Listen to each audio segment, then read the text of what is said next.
नमस्कार, आप देख रहे हो हॉर्नबिल टीवी भारत। लखनऊ से इस वक्त की बड़ी खबर। मुख्यमंत्री योगी आदित्यनाथ ने आज अपने सरकारी आवास 5 कालिदास मार्ग पर नगर विकास विभाग की योजनाओं की समीक्षा बैठक की। बैठक के दौरान विभागीय अफसरों ने विभिन्न योजनाओं की प्रगति का प्रस्तुतिकरण दिया। मुख्यमंत्री ने शहरी विकास से जुड़ी योजनाओं की स्थिति पर विस्तार से चर्चा की और अधिकारियों को जरूरी निर्देश भी दिए। योगी आदित्यनाथ ने स्पष्ट किया कि शहरी क्षेत्रों में मूलभूत सुविधाओं को लेकर कोई कतौही नहीं बरती जाएगी और योजनाओं को तय समय सीमा में पूरा करना प्राथमिकता होगी।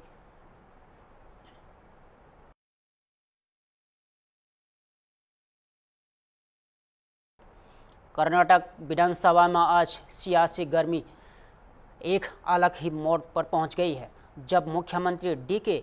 शिव कुमार ने सदन में चर्चा के दौरान अचानक राष्ट्रीय स्वयंसेवक संघ यानी आरएसएस का गान गा दिया। मामला था बेंगलुरु के चिन्नीस्वामी स्टेडियम में भगदड़ की घटना का, जिसमें 11 लोगों की जान गई थी। विपक्ष ने इस भगदड़ के लिए सीधे शिव कुमार को जिम्मेदार ठहराया और कहा कि उन्होंने आरबीसी के स्वागत कार्यक्रम में जानबूझकर उन्माद फैलाया। बीजेपी नेताओं का आरोप था कि शिव कुमार ने एयरपोर्ट से लेकर स्टेडियम तक कन्नड़ झंडा लहराया और वीर को उकसाया। इस आरोप का जवाब देते हुए शिव कुमार ने खुद को कर्नाटक क्रिकेट संघ का सदस्य और बेंगलुरु प्रभारी मंत्री बताया और यही नहीं, उन्होंने बीच सदन में खड़े होकर आरएसएस का राष्ट्रगान गा डाला, जिससे सुनकर सदन कुछ क्षण के लिए स्तंभ रह गया। विपक्ष के नेता आर अशोक ने इस पर तंज कसते हुए कांग्रेस से पूछा कि क्या अब वे आरएसएस के राष्ट्रगान का भी स्वागत करेंगे। सुनिए। के आरसीबी ಗೆಲುವಿನ ಹಿಂದೆ ನಾನು ಕೆಸಿಎ ಮೆಂಬರು, ಸೆಕ್ರೆಟರಿ ನನ್ನ ಚೈಲ್ಡ್ಹುಡ್ ಫ್ರೆಂಡು, ಅಲ್ಲಿರೋರೆಲ್ಲ ಬೇಕಾದವರು. ನಾನು ಬೆಂಗಳೂರು ಮಿನಿಸ್ಟ್ರು, ಏರ್ಪೋರ್ಟ್ಗೂ ಹೋಗಿದ್ದೀನಿ, ಸ್ಟೇಡಿಯಂಗೂ ಹೋಗಿದ್ದೀನಿ, ಕನ್ನಡ ಬಾವುಟನ್ನು ಹಿಡಿದಿದ್ದೀನಿ, ಅವ್ರಿಗೆ ವಿಶ್ಯೂ ಮಾಡಿದ್ದೀನಿ, ಆ ಕಪ್ಗೆ ಮುತ್ತು ಕೊಟ್ಟಿದ್ದೀನಿ. So I have done my job. ಏನಾರು ಹೆಚ್ಚು ಕಮ್ಮಿ ಆಯ್ತು, ಆಕ್ಸಿಡೆಂಟ್ ಆಗಿದೆ, ಬೇರೆ ಬೇರೆ ರಾಜ್ಯದಲ್ಲಿ ಏನೇನಾಗಿದೆ ಅಂತ ಹೇಳಿ, ಕ್ರಿಕೆಟ್ ಅಭಿಮಾನಿ ಆಯ್ತಾ, ಬೇರೆ ರಾಜ್ಯದಲ್ಲಿ ಏನೇನಾಗಿದೆ ಅಂತ ಹೇಳಿ ಎಲ್ಲ ಬೇಕಾದ್ರೆ ಪಟ್ಟಿ ಬೇಕಾದ್ರೆ ಎಲ್ಲ ಓದ್ತೀನಿ. ನಿಮ್ ಪಾರ್ಟಿಯವರೆಲ್ಲ ಏನೇನ್ ಟ್ವೀಟ್ ಮಾಡಿದ್ರು, ನಾಲಾಯಕ್ ಹೋಮ್ ಮಿನಿಸ್ಟರ್ ಅಂತೂ ಕೂಡ ನೀವು ಪರ್ಮಿಷನ್ ಕೊಡ್ಲಿಲ್ಲ ಪ್ರೊಸಿಷನ್ಗೆ ಅಂತ ಹೇಳಿದ್ದು ಕೂಡ ಇದೆ. ಅದರಿಂದ ಬೇಕಾದ್ರೆ ನಾನು ನಿಮಗೆ ಚೇಡಿಸಿ ಹೇಳಕ್ಕೆ ಇಲ್ಲಿ ನನ್ನ ಹತ್ರ ಕೂಡ ವಿದ್ಯೆಗಳೆಲ್ಲ ಇದೆ. ನಾನು ಅಸಾಧ್ಯರು ನಮ್ಮ ನಿಮ್ ಗರಡಿಲ್ ಬೆಳಿಲ್ಲ ಅಂತಾನು ನಾನು ಈ ಪರಮೇಶ್ವರ್ ಗರಡಿಲ್ಲ ಬೆಳೆದಿದ್ದೀನಿ. ನಾನು ಸ್ವಲ್ಪ ಇಲ್ಲ ಆರ್ಎಸ್ಎಸ್ ಚಡ್ಡಿ ಹಾಕಿದ್ದೀನಿ ಅಂದ್ರಲ್ಲ ಒಂದ್ಸರಿ. ನಮಸ್ತೆ ಸದಾ ವತ್ಸಲೆ ಮಾತೃಭೂಮಿ ಅಧ್ಯಕ್ಷ ಹಿಂದೂ ಭೂಮಿ ಸುಗಂ ವರ್ಧಿತೋಹಂ ಮಹಾಮಂಗಲೆ. ನಾವೆಲ್ಲ ಕಡಪಿಂದ ತೆಗೆದಾಕಿಸ್ಬೇಡ್ರಿ, ಚರ್ಚೆ ಬೇಡ. ಅದನ್ನ ಕರ್ನಾಟಕ ರಾಜ್ಯ ಕ್ರಿಕೆಟ್ ಅಭಿಮಾನಿಗಳು ಬೇರೆ ಬೇರೆ ರಾಜ್ಯದಲ್ಲಿ ಬೇಕಾದಷ್ಟು ಇಂಥದ್ದೆಲ್ಲ ಆಗಿದೆ. ಕರ್ನಾಟಕ ಸರ್ಕಾರ ಏನ್ ಮಾಡಬೇಕು, ನಾನು ಪೊಲೀಸ್ ಅವ್ರನ್ನು ಬ್ಲೇಮ್ ಮಾಡ್ಲಿಕ್ಕೆ ನಾನು ತಯಾರಿಲ್ಲ. ಸರ್ಕಾರನು ಎಲ್ಲ ಬೇರೆ ಬೇರೆ ರಾಜ್ಯದಲ್ಲಿ ಕುಂಭಮೇಳ ಇಂದ ಹಿಡಿದು ಬೇರೆ ಬೇರೆ ರಾಜ್ಯದಲ್ಲಿ ಏನೇನಾಗಿದೆ ಎಲ್ಲರದ್ದು ಕೂಡ ಹಾಗಾದ್ರೆ ಅವರೆಲ್ಲ ಗವರ್ಮೆಂಟ್ ರೆಸ್ಪಾನ್ಸಿಬಿಲಿಟಿ ತಗೊಂಡ್ಬಿಟ್ಟಿದ್ರ ಎಲ್ಲ. At least you should be very proud. ಈ ಸರ್ಕಾರ ಕೂಡಲೇ ಕ್ರಮ ಕೈಗೊಂಡು, ಪಾಪ ಆಫೀಸರ್ಸ್ ಮೇಲೂ ಕ್ರಮ ಕೈಗೊಂಡಿದ್ದೀವಿ, ರಾಜಕೀಯದಲ್ಲೂ ಕ್ರಮ ಕೈಗೊಂಡಿದ್ದೀವಿ, ರಾಜ್ಯ ಜನತೆಗೆ ಸಂದೇಶ ಕಟ್ಟಿದ್ದೀವಿ, ಈ ದೊಡ್ಡ ಐತಿಹಾಸಿಕ ತೀರ್ಮಾನ ತೆಗೆದುಕೊಂಡಿದ್ದೀವಿ. ನೋಡಿ ಗುಜರಾತ್ ಚೀಫ್ ಮಿನಿಸ್ಟರ್ ಇವೆಲ್ಲ ಇದೆ ಬಿಡಿ, ಈಗೆಲ್ಲ ಚರ್ಚೆ ಮಾಡೋದು ಬೇಡ. ಏನಿವೆ ನೀವೇನ್ ಹೇಳ್ಬೇಕು ಹೇಳಿ, ಮಿಕ್ಕಿದ ಹೋಮ್ ಮಿನಿಸ್ಟರ್ ಮಾತಾಡ್ತಾರೆ, ಚರ್ಚೆ ಮಾಡೋಣ ಅಂದ್ರೆ ಇನ್ನ ನಾನು ರೆಡಿ ಇದ್ದೀನಿ. ಅಧ್ಯಕ್ಷರೇ, ಈಗ ಮುಖ್ಯ बाद में जब शिव कुमार से पूछा गया कि उन्होंने आरएसएस का गान क्यों गाया, तो उन्होंने कहा, मैं जन्मजात कांग्रेसी हूं, लेकिन मुझे अपने विरोधियों के इतिहास और सोच को समझना भी ज़रूरी है। आपको बता दें कि कुछ ही दिन पहले 15 अगस्त को शिव कुमार ने कहा था कि आरएसएस का कोई इतिहास नहीं है और अब उनका यह नया बयान कांग्रेस खेमे के लिए भी सवाल खड़े कर रहा है। आइए सुनते हैं उप मुख्यमंत्री डी.के. शिव कुमार का इस विवाद पर क्या कहना है। No. I am a born congressman. My blood, my life, everything is there. But I have made a research on non-political parties. I have made a big research on non-political parties. I know how RSS is building institutions in Karnataka. I, being a leader, have made research. They are acquiring every schools in every district, taluk headquarters, investing a lot of money. They are trying to preach children. So as a leader, I should know who are my opponents and who are my friends.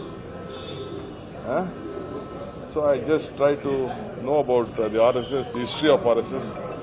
I know them. Politically, we have a lot of differences. That is a different issue. But BJP also should know that I have gone very deep. Lucknow में स्वच्छता को लेकर बड़ी नाराजगी आज सड़कों पर उतर आई। सदरौना काशीराम कॉलोनी क्षेत्र के सैकड़ों लोग आज नगर निगम मुख्यालय पर प्रदर्शन करने पहुंच गए। प्रदर्शनकारियों का आरोप है कि इलाके में महीनों से सीवर जाम है, गंदा पानी सड़कों पर बह रहा है और सफाई व्यवस्था पूरी तरह ठप है। प्रदर्शन कर रहे लोगों ने नगर आयुक्त और लखनऊ की मेयर पर गंभीर आरोप लगाया और कहा कि लखनऊ को स्वच्छता रैंकिंग में जो तीसरा स्थान मिला है वहां सिर्फ कागजों में है, ज़मीनी हकीकत इसके बिल्कुल उल्टा है। प्रदर्शनकारियों का कहना है कि वे 2 महीने पहले भी अपनी समस्याओं को लेकर नगर आयुक्त से मिले थे, लेकिन आज तक ना तो कोई निरीक्षण हुआ ना ही कोई ठोस कार्रवाई। गुस्साए स्थानीय लोगों ने नगर निगम मुर्दाबाद के नारे लगाए और कहा कि अगर जल्द हल नहीं निकला गया तो उग्र आंदोलन किया जाएगा। आइए सुनते हैं आक्रोशित लोगों ने क्या कहा। क्या कहेंगे? हम लोग यहाँ नगर निगम आयुक्त को सदरौना में मानवर काशीराम आवास कॉलोनी है जिसमें 2 साल से पानी भरा है और इस समय बरसात में आप जान रहे हैं पानी घरों के अंदर जा चुका है, पैदल चलना दूभर है, महिलाएं बेचारी उसमें गिर जा रहे हैं, बच्चे गिर जा रहे हैं, लेकिन इन लोगों के कान पे जू नहीं लगता। हम लोग नगर आयुक्त से 2 महीने पहले आके मिल गए थे। इन्होंने आश्वासन दिया था, इन्होंने कहा था कि जेई अधिकारी जाएंगे उसकी समुचित सफाई की व्यवस्था करेंगे। इन्होंने कोई व्यवस्था नहीं की, केवल वहां पे जाके फॉर्मेलिटी की। और उसके बाद हम लोग जलकल विभाग में गए, जलकल विभाग के जीएम के यहाँ भी हम लोग लिखित सूचना देकर आए थे, उस पर भी इन्होंने जलकल विभाग ने भी कोई कार्रवाई नहीं की। आप हमारे साथ महिलाएं आई हैं, आप देखिए आज कितना परेशान है, वहाँ चलने का पैदल रास्ता नहीं। हम चाहते हैं कि तत्काल नगर निगम प्रशासन संज्ञान ले और संज्ञान लेकर सदरौना मानवर काशीराम कॉलोनी आवास में जो जल भराव की समस्या है उससे बेचारे ग्रामीणों को निजात दिलाए। वहाँ कम से कम 10,000 8,000 संख्या में लोग रहते हैं जो वोट देते हैं। सर लेकिन राजधानी लखनऊ इस समय 44वें स्थान से 30वें स्थान पे आ गया स्वच्छता को लेकर, लेकिन इस तरीके से आप आरोप लगा रहे, क्या लगा रहे? वो बातें झूठे हैं। ये केवल हजरतगंज और मुख्यमंत्री आवास और उसके आसपास है। आप आइए हमारे साथ, मैं आपको दिखाऊं जो वार्ड किनारे के जितने भी वार्ड हैं उसमें क्या हाल है। पैदल चलना मुश्किल है, जल भराव है और आना जाना लोगों का दूभर हो रहा है। सर जब आपकी मुलाकात हुई थी नगर आयुक्त से, क्या आश्वासन मिला था आपको? नगर आयुक्त ने आश्वासन दिया था कि हम लोगों को भेजेंगे और भेज के अपने अधिकारियों को संबंधित और इसको तत्काल आपको इस समस्या से जल भराव की मतलब पूरा तो आप लोगों को हल कराएंगे इसको, और हल नहीं कराया। धार जिले में आज कांग्रेस कार्यकर्ताओं का जबरदस्त जोश और जमीनी ताकत का प्रदर्शन देखने को मिला। नव नियुक्त कांग्रेस जिलाध्यक्ष स्वतंत्र जोशी के स्वागत में पथमपुर से धार तक भव्य वाहन रैली निकली गई, जिसमें सैकड़ों वाहनों का काफिला शामिल रहा। रैली के जरिए कांग्रेस कार्यकर्ताओं ने न सिर्फ जोशी का जोरदार स्वागत किया बल्कि विपक्ष की गोलबंदी का भी संदेश दिया। जगह जगह मंच लगाकर जोशी का गर्मजोशी से अभिनंदन किया गया।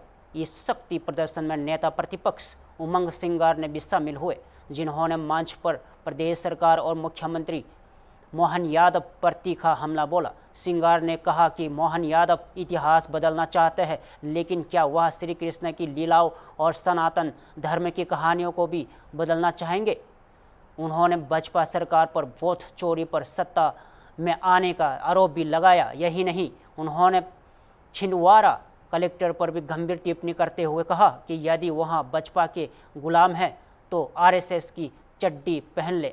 बयानबाजी का दौर यही नहीं रुका। सिंगार ने दावा किया कि जब कलेक्टर कांग्रेस का ज्ञापन लेने नहीं आए तो उन्होंने और जीतू पटवारी ने विरोध दावा स्वरूप एक कुत्ते को ज्ञापन सौंप दिया। आइए सुनते हैं उमंग सिंगार का यहाँ तीखा बयान। मैंने कहा अगर कलेक्टर नहीं आया तो देख लेना, नहीं आया फिर एक कुत्ते को बुलाया, कलेक्टर बना, छिंदवाड़ा कलेक्टर। तो मैंने और जीतू पटवारी जी ने उसको ज्ञापन दे दिया। ऐसी ये बीजेपी की सरकार है, ऐसे अधिकारी डर रहे। क्यों डर रहे हो? क्या हमारी सरकार नहीं आएगी? आएगी।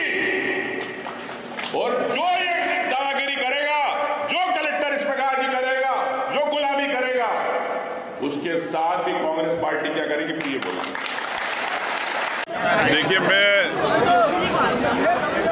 यही कहना चाहता हूं कि मोहन यादव जी अपना इतिहास लिखना चाहते हैं, लेकिन जो इतिहास में इतने सालों से कृष्ण की लीलाएं लिखी है, कृष्ण के बारे में लिखा, तो क्या आप सनातन धर्म की ये सब जो पुरानी कहानियां उनको बदलना चाहते हैं? और मैं तो ये भी कहना चाहता हूं, ठीक है, आपको जो उचित लगा आप मुख्यमंत्री करो, लेकिन आप कैसे मुख्यमंत्री बने, कैसे जनादेश फर्जी था, आप इस जनता से वोट कैसे चोरी किए, उसका मुख्यमंत्री जवाब दे। धार में आज कांग्रेस का दमदार शक्ति प्रदर्शन देखने को मिला। नव नियुक्त कांग्रेस जिलाध्यक्ष स्वतंत्र जोशी के स्वागत में पीठथमपुर से धार तक भव्य रैली निकली गई, लेकिन सुर्खियां बटोरी नेता प्रतिपक्ष उमंग सिंगार के तीखे बयान ने। जेएमडी गार्डन में आयोजित पदभार ग्रहण समारोह में उमंग सिंगार ने मंच से मुख्यमंत्री मोहन यादव पर जमकर निशाना साधा। सिंगार ने कहा कि मोहन यादव इतिहास बदलना चाहते हैं, लेकिन क्या वो अब श्री कृष्ण की लीलाओं और सनातन धर्म की कहानियों को भी बदलना चाहोगे? उन्होंने मुख्यमंत्री पर फर्जी जनादेश, सत्ता में आने और वोट चोरी का गंभीर आरोप लगाया और कार्यक्रम को बनाकर विधायक भवन और शेखावत, सरदारपुर विधायक प्रताप ग्रेवाल समेत कांग्रेस के कई वरिष्ठ नेता मौजूद रहे। आइए सुनते हैं उमंग सिंगार और स्वतंत्र जोशी की बात।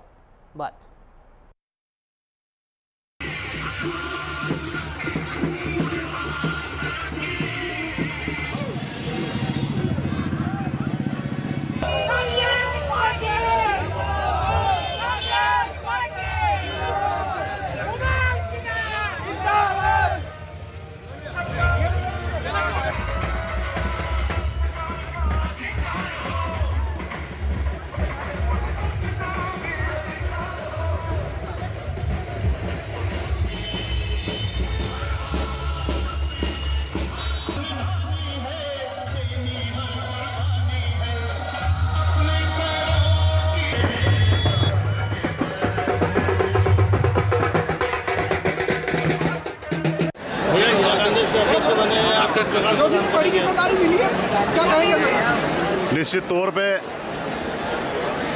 आदरणीय राहुल गांधी जी ने, आदरणीय उमंग सिंगार जी ने, आदरणीय जीतू पटवारी जी ने एक आम कार्यकर्ता को, एक बूथ पे काम करने वाले कार्यकर्ता को जिला कांग्रेस अध्यक्ष मुझे बनाकर बड़ी जिम्मेदारी दी है। मैं पूरी ईमानदारी से सभी वरिष्ठजनों को, सभी युवाओं को, सभी हमारी महिला कांग्रेस की कार्यकर्ताओं को और आम जन के बीच एक अच्छा काम करेंगे और सबको साथ लेकर चलेंगे और संगठन को मजबूत करेंगे। इस प्रकार की रणनीति रहेगी भी आपकी? निश्चित रूप से धार जिला पूरे मध्य प्रदेश में बहुत मजबूत है।